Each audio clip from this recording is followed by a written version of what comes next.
Biden 2.0 is relatively straightforward, right? It'll be continuity, right? And so the biggest change is that we'll see some change in personnel. My point is that, whether you rate President Biden or you rate the administration, objectively, this is a very high-functioning technocratic government, just objectively. And any personnel change in a second term, I believe, will be with someone as good or better. The other big priority in a second term will be a CHIPS 2.0 Act, right? Because CHIPS was or is $53 billion. It's 2 times subscribed, already, and why wouldn't it be? It's free money.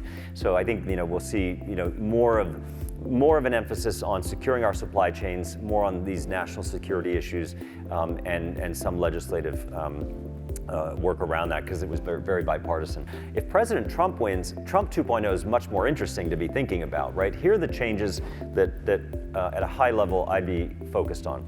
The first, and we have to separate domestic from foreign policy.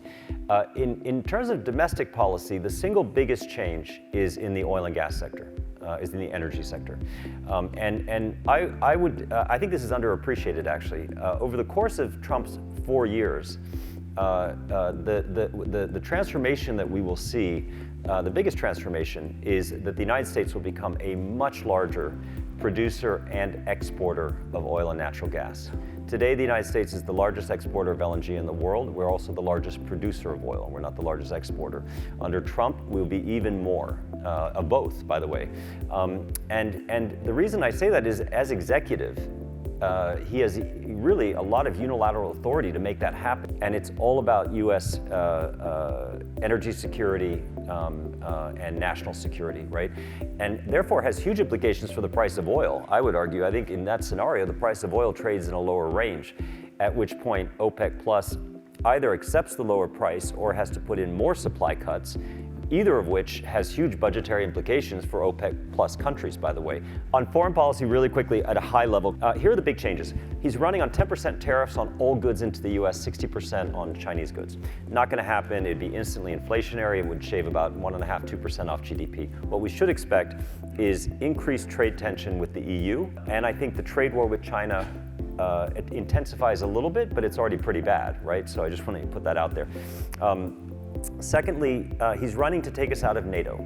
The good news is he cannot do that because in December, a few months ago, Congress passed a law, or they added a provision to the NDAA that no US president can take us out of NATO without congressional approval.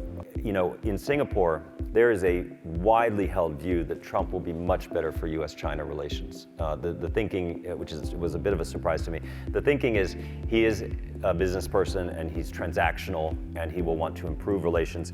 I couldn't disagree with that view more literally. I think that's wishful thinking. We just have to look at facts. President Trump started the trade war with China, right? A Republican president, the party of free trade, started a trade war with China. The tech export restriction list essentially started under Trump. So any notion that he's going to be better for US-China, I would totally disagree with. I don't think Biden's going to be good either. I think the net direction of travel in the bilateral US-China only gets worse, but I wouldn't expect any improvement under President Trump.